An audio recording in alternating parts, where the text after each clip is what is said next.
primeiro lugar, é um que merece e desculpa mesmo do povo de Aruba. Sobre o por sali de uma dissertação do parlamento, então bisa coisa com nota verdade.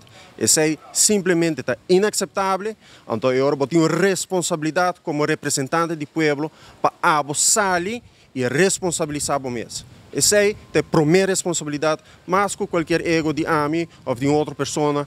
Essa é a importância. A importância do povo aqui, a importância do futuro de nosso povo, futuro de nosso país. Com nós que arriba política no país aqui, porque nós gosta é realidade, nós gosta papo de chimia, nós gosta papo de sexualidade em política, onde agora botem views, e agora botem vai viral, mas agora nossa papo é verdade, ninguém é de hora com ele.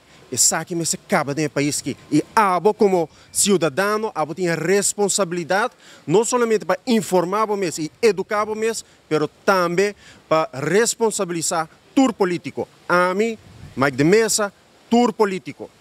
Raison, última pergunta. Tem caso aqui, o senhor Mike de Mesa está vindo dilante e está pedindo desculpa. Como está que está seguindo para você junto com a pessoa? Ou seja, de uma família, tem discussão forte. E isso aí tem que sano. É importante que o povo bisa verdade, o outro tem cara, o outro tem o bisa verdade. No caso aqui, senhor Mike de Mesa, o povo de Aruba tem sua cara, ando ganha com louco.